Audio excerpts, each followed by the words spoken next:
Good morning, everyone, and thank you for attending the Office of the Institutional Review Board Investigator Training. My name is Christina Blackman, and I'm the Education Outreach Specialist for the Office of the IRB. I'm joined by other staff members of the Office of the IRB who will introduce themselves as we move through the presentation. But before we begin, I would like for us to go over a few things first. So this training is intended to provide a high-level introduction of the ePortfolio and its benefits to investigators and other members of the research community who interact with our office. We will have an opportunity at the end of the training session to address any questions that you may have. Please use the Zoom chat feature to submit your questions. All questions will be compiled as FAQs. This presentation and other resource documents will be available on the Office of the IRB website. We will send out a notification or email to everyone letting you know when it's available. The goals of our training today is to provide users with a working understanding of the ePortfolio, its features, and how it will benefit the research community. The ePortfolio utilizes branch logic to assist users with answering only the questions that are relevant to their study. With that in mind, we want to discuss the concept of identifiability. So when you're answering branch questions, it'll actually take you where you need to go. We will walk you through how to access the ePortfolio on the day that it launches. And lastly, we will discuss other important information and dates that we believe you should be aware of after the ePortfolio is launched. Now I'll pass it on to the next presenter. Morning, everyone. I am Andrew Atchison. I'm the Operations and Systems Analyst in the Office of the IRB. And here is the big change. This is the IRB ePortfolio. This is an electronic submission form. It will replace the HSP. So it's not the HSP made into an e-form. It is actually a brand new form. This form uses branching logic. We'll dive into these topics a little bit more in later slides. It's a single-threaded form, so that means it's a living document. It'll last through the entirety of your protocol. You'll have the ability to save it as a PDF, and it's also dynamic and flexible. So this form isn't static. We plan to upgrade this form every quarter, and based on your feedback, we'll have a survey that's available to campus as well as IRB staff and members to collect some comments and feedback, and we can continually improve the process. All right, next slide, please. All right, here's a list of documents that the ePortfolio will replace. It replaces the NHSR application, exempt application, waivers, drug and device review sheets, special populations review forms, but keep in mind that the HSP will still hang around only in its capacity as an expanded access and HUD submission application. Next slide, please. So to dive a little bit deeper into branching logic, the ePortfolio uses branching logic to display questions that are only relevant to your submission. So it's really tailored to your protocol. If you complete the form for a retrospective only study, the form's not going to give you any questions that are relevant to prospective only studies. So what is single-threaded? As I said before, it's a living document. When you complete the ePortfolio during your initial application, the responses are locked and they'll carry over to each subsequent amendment and continuing review submission. When you submit an amendment, you'll be asked to update the relevant sections of the ePortfolio directly. So this means that you won't have to update your HSP every 5 years. And it also means that when you submit a substantial amendment, you won't be asked to make other changes to the application at that time. All right, next page. All right, I'll hand it over to Carrie.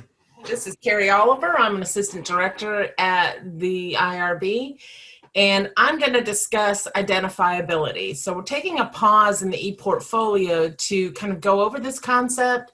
And the main reason is that it's one of really the first key branching logic questions, and it's one that people often are misinformed about. So they obfuscate like what identifiability, what de-identified is versus anonymized versus coded. And it's one of our more common errors. And in this case, once we have the branching logic, it could cause delays because it could send you all the way down the wrong way. Next slide. So the first thing we're going to talk about is coded. The word coded is exactly what it means. It means you take a data set that has identifiable data and you replace that data with a code. Now, HIPAA and the Common Rule, which is the OIRB regulations for human subjects research, they have slightly different ways to discuss it, but essentially it's the same thing. A code replaces identifiable data. Keep in mind that the code cannot be made of identifiable data. For instance, you can't use initials or parts of zip codes or telephone numbers, but a code replaces identifiable data. Next slide. So de-identified basically means removing that code or removing the key from the file if you have a link. So it's separating and breaking the link of the code to identifiers. And HIPAA has very, very specific rules about how you do that. In the Common Rule, it just means removing the code, deleting the key. But in HIPAA, you either have to have an experienced expert, and HIPAA has very clear ideas on who that can be, who can put in writing that this has been de-identified, that the risk to identification is very small. Or you can remove all of the HIPAA identifiers, all of them, dates, keeping in mind specimens are very hard to de-identify. They often have the date of collection on them. Images are very hard to de-identify. They often have the date there. So HIPAA does allow you to keep the code. So sort of HIPAA, de-identified and coded sort of mean the same thing. Next. But let's talk about anonymized. So previously we were talking about identifiable data that was replaced with a code. Here we're talking about how the data is actually collected. So anonymized means that the data were collected in a way that no one ever knows who was on the research at any time, not even the researcher. There are no links, there are no codes, there's nothing. So it's how the data are collected versus what happens to identifiable data that was collected. Anonymized and HIPAA means the same thing. You just, none of the HIPAA identifiers, no codes, no nothing, if it was collected that way. So anonymous should only be used in how you collect the data. This is often used in when you are doing an anonymous survey. The data were collected anonymously. And next slide. Back to Andrew. All right, so why are we making this change? IRAP was designed to be used with eForms. And since June 2017, when the human subjects module first went live in IRAP, we haven't been using it to its fullest capacity. We've uploaded 50 plus Word documents and PDFs within a submission directly in the record in IRAP. And it's just not an efficient way to review things. It's not efficient for investigators to submit it. It's not efficient for the IRB to review it. That being said, since IRAP was designed to be used with eForms, it's a step in the right direction. We can't fully assess IRAP's potential until we use it as it was intended. So it's time to make IRAP work for us, and it hasn't worked for us in the past. Next slide. How will it help? The ePortfolio will eliminate most redundant data entry for IRB staff, meaning more resources are available for reviewing or other value-added tasks. The ePortfolio standardizes most questions. The HSP was about 65% free text questions, and the ePortfolio is about 35% free text questions. It will create a less confusing submission process. One of the biggest complaints that we get is that the HSP is not tailored to your research. So this form is, because of the branching logic, it presents you questions that are applicable to your project. The HSP was suited for clinical trials. It was really well suited for clinical trials, but that's not the biggest part of our research portfolio. All right, next slide, please. So how to access or use the ePortfolio. This is just a step-by-step of how to use it. You're not expected to remember this now. These slides will be available for you. I just want to go through it to get everyone familiar with it. August 28th, the ePortfolio will be live. That is Friday. To access it, you'll log into OIRB, create a new project like you normally do. You'll click Add, where you normally upload documents. A pop-out window comes up, and in that pop-out window, there's a section called Add Initial Application Components. Select the OIRB ePortfolio, click Add, and on the Documents and Forms list in OIRB, you will see the OIRB ePortfolio. You can open it, begin your submission. In the first section of the ePortfolio, be sure to select Initial Application, and when you're finished, save the form, check Complete. And that's in the upper right-hand corner of the form. And keep in mind, to be safe, please save the form often. We don't want you to lose any progress or any data that you've entered. And OIRB has a 2-hour logout period. I would recommend saving after each section, after you complete each section, just to be safe. Next slide, please. Amendments and continuing reviews. As I said before, it's a living document. So because it's single-threaded, the living document, amendments and continuing reviews will be required within the same form if the initial application was submitted on the ePortfolio. So August 28th, you submit an ePortfolio, it gets approved 3 weeks later, and you decide you need an amendment. You'll create your amendment at the submission in OIRB as you currently do. Click Add where you normally upload your documents. Under the pop-out window comes out, and under Revision Amendment Components, select the OIRB ePortfolio, click Add. Documents and Forms list in your record, the ePortfolio shows up. Open it, begin your submission. In the first section of the ePortfolio, be sure to select Amendment if you're submitting an amendment, or Continuing Review if you're submitting a continuing review. All right, next slide. Now, this is for amendments and continuing reviews for protocols not initiated on the ePortfolio, so existing research submitted prior to August 28th. We've developed separate amendment and continuing review e-forms that are independent of the ePortfolio for the existing protocols. These forms will not be required for use until November 30th, but they're available starting Friday.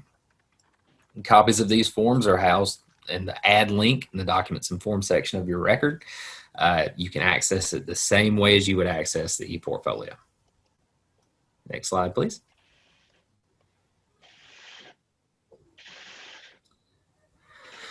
For single OIRB research, we receive a lot of side edition amendments, so we've created a separate single OIRB side edition amendment e-form. This form will allow multiple submissions and functions independently of the ePortfolio. And the submission type in e-form will also go live on August 28th. What else is changing?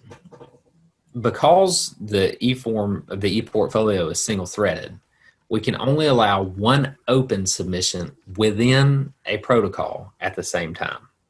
So you can either have a continuing review submission open or a revision amendment submission open. If not, you could lose previously made changes to the application. And also, changes to the protocol are no longer available as part of continuing review, and they must be submitted via revision amendment. Excuse me. Next slide, please. All right, Carrie, I believe this is you. Okay. So what else is changing? Drum roll, please. Naming conventions are going away, and I will pause for your applause because I know this is so exciting for you. the reason they're going away is because you will be uploading your documents directly within the ePortfolio. So when you get to your consent section, you are going to upload your consents. And they'll be living right there forever. And at the end of the ePortfolio is where you can upload all those other documents, those phone scripts, the IRB approvals, the training documents, if we ask for them. They can all be uploaded there. And the form kind of guides you through what to call them. You have a place where you can describe it. So we're still going to have the same requirement that you can't have something with multiple names. You can't have multiple surveys that are just named survey. You have to tell us something about them so that we can distinguish. And the reason for that, I'm going a little longer here, is as we review it, we need to know where to go to find the document you're talking about. So make sure you use the description, and you've got, I don't know, I think like 200 characters you can put in there. So the naming convention's going away. The documents that are uploaded for continuing reviews and revisions, amendments for protocols that aren't initially submitted on the ePortfolio, so that's like your current documents, those are still going to have to follow the naming conventions until we get through our transition period. Next. All right, so let's talk about the submission distribution system. So words you've never heard before. I'm going to talk to you about an internal OIRB process because I think it will affect you. So I'm going to tell you what we currently do. Currently, when your protocol comes into the IRB, we have a group of people we call the intake group. They push your protocol. In other words, they assign it to one of us. Now, each of us has like little areas of expertise. For instance, I review category 1 and 3 exempts. I review full board. I review amendments for exempts, and I review a few other things. So they know that. So if something comes in like that, I'm one of the people they will assign it to. So it goes into my queue. And the status changes to under review. And you guys like to see those words. Next slide. But the submission distribution system that we currently have, the push system, isn't really efficient. So if I got your protocol today, but for the last week and a half, I've been working on 2 incredibly difficult protocols, I might have 20 protocols in my queue ahead of it that were assigned to me over the last week and a half. Whereas Andrew, who also reviews category 1 exempts, he may only have 3. So you got penalized because I had difficult protocols ahead of yours, or I got sick and took 3 days off from work and the protocols kept coming in. So you got penalized because you got at the end of a 20 item list as opposed to a 3 item list. So this not only penalizes you, it penalizes us. OIRB can barely, taking vacation is horrifying. And it leads to just overwhelming backlogs. So what are we going to do about it? Next slide. So what we're going to do is we're going to switch to a pull system where when it comes in, it goes into a pool. And then we run a report every day. And when I'm ready for my next protocol, I will go pull the next one that I should get. And I'll assign it to myself.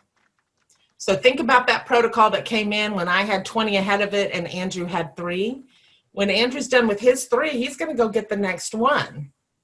That one could have been assigned to me and been my 21st. It's now 4th in line instead of 21st in line.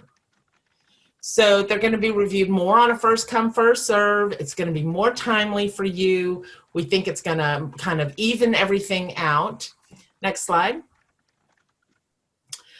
How it affects you, however, is that with the push system, you could know within a day who was assigned your protocol. If you had let's say, forgotten to upload something and you wanted to call me and say, hey, I forgot to upload this document, I could work with you. Now you're not going to know who your coordinator is. You're not going to know until the moment we go and pull it and are starting to review it. So that a lot of you like to use that coordinator to talk to, hey, what's the status? You've had it a week, what's going on? Well, you can still do that. So what we've done is we're going to ask you to email irb@uab.edu and ask those same questions. Hey, I submitted this. Always put the protocol number in the title, in the subject line. Please always, always, always put the protocol number in the subject line. And if you're faculty, please tell your students that. And the person who handles our IRB email will distribute it properly. You can still have rushes, you can still have JITs. If I worked with you on a very specific project, I can go and get that protocol when you get it. We can still do all the things we've always done to help you out. It's just going to be done a little differently, and you won't know the name of that person. Next. So for convened reviews, continuing reviews, I'm sorry, that pull system, push system is also going to mean something a little different.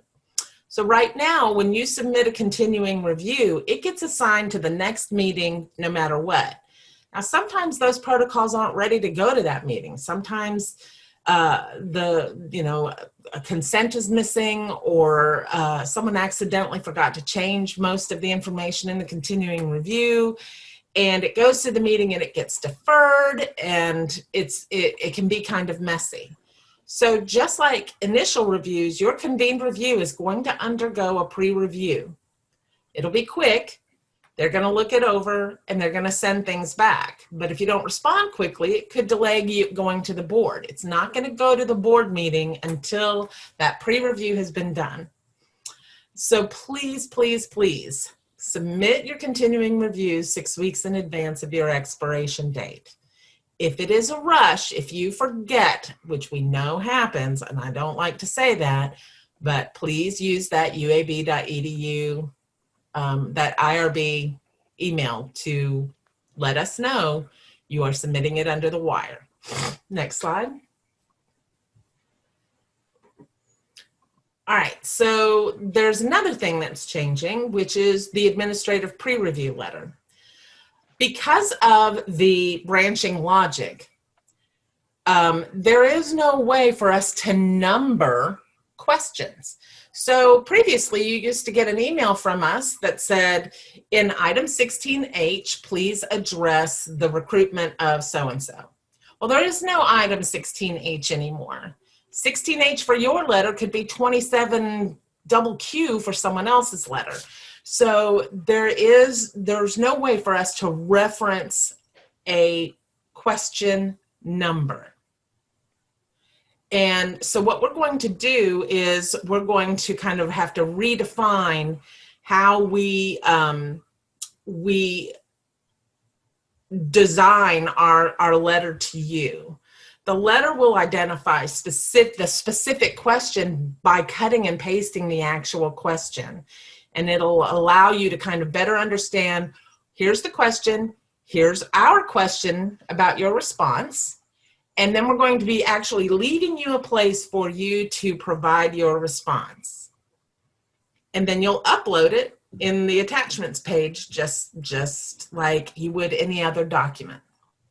Next slide. So here's an example of the letter. So query number 1, this is my first question. Page number 1. The question was, provide the total number of subjects to be included at all sites, both retrospectively and prospectively, and the total number at other sites. And then on question 8, we ask, what's the expected number of records? Is this a multi-site study? So my question was, these 3 responses are not concordant. Some say 300, some say 400. This isn't a multi-site study, so please revise for concordance.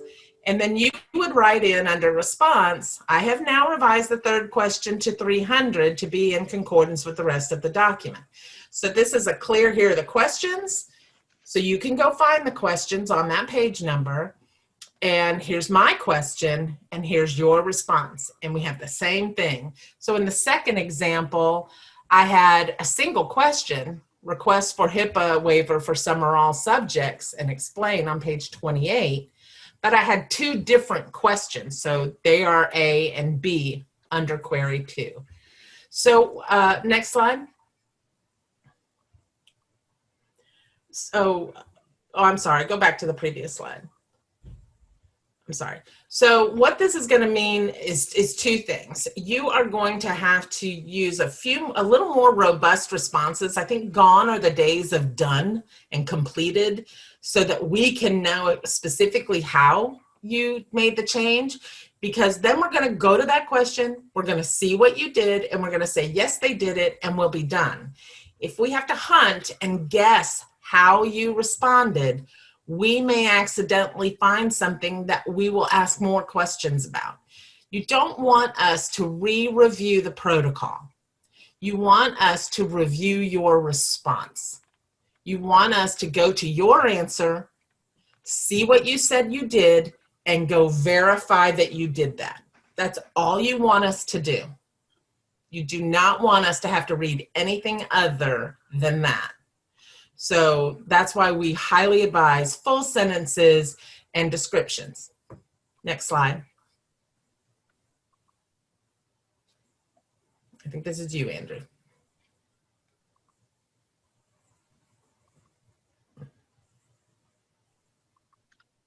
All right, so other things to know. Submitting the initial application for relying on an external IRB does not change after live. So you'll still submit the institution review form and any other required documents.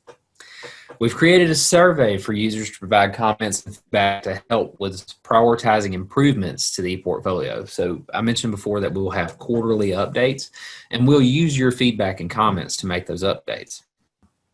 Another thing that we're doing is we've added a date picker to the ePortfolio. So instead of typing in dates into the ePortfolio, please use the drop-down calendar as your date picker. The format of the dates is really is off in the ePortfolio, and it doesn't accept many date formats. So to save a little frustration, please just use the date picker. Remember to save your progress in the portfolio often. We don't want you to lose any of your responses. And all questions should be directed to the Office of the IRB email account, irb@uab.edu. Next slide.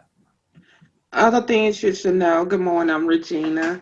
August 28th, which is Friday of 2020, is our go live date. Another date to remember will be September 30th, 2020. That will be our HSP cutoff date. And November 30th will be the cutoff for the PRAF and the RPR cutoff date. Okay, everyone. So I know that we've given you a lot of information. Again, this is Christina Blackman. So we wanted to recap some things that we felt were pretty important. So as we've mentioned, the ePortfolio is replacing 13 Word documents, 12 Word documents and forms. So what this means is that the naming conventions are going away. The questions that were in the previous forms are also integrated within the ePortfolio. So just because you may be used to looking for a certain form, just know that answering the questions using the branch logic within the ePortfolio will help direct you to those other questions that were previously in, like the waivers and things like that. The next would be the ePortfolio is a single threaded form. And it's important to remember that you will need to complete one submission process before you begin another submission within the same protocol. So if you have two different protocols and you're submitting one here and submitting one there, that's perfectly fine. But within the life cycle of one protocol, it's important to finish one submission first before you submit another submission. And this is to help prevent you from running the risk of one submission overriding the other. For those of you who already have studies submitted using the HSP. We're giving you time to complete your process. So September 30th, 2020 will be the last day that you can submit the HSP, and November 30th, 2020 will be the last day you can submit PRAF or IPR. We've mentioned before how the ePortfolio is flexible and allows us to implement improvements, but we can't do that without feedback from our users. We will have a Qualtrics survey available after launch that will allow you to submit any questions or comments that you may have. This information will help us prioritize improvements for our quarterly updates that Andrew has mentioned. So again, we're relying on you for the feedback and for your feedback and your questions. And now we can go on to our questions.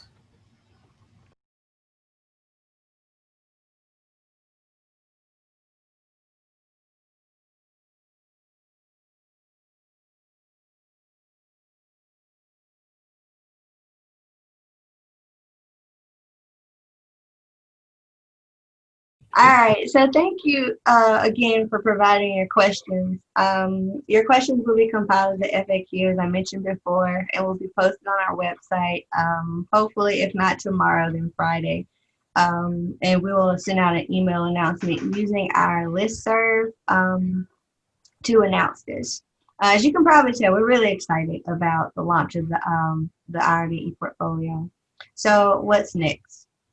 This is the last training session.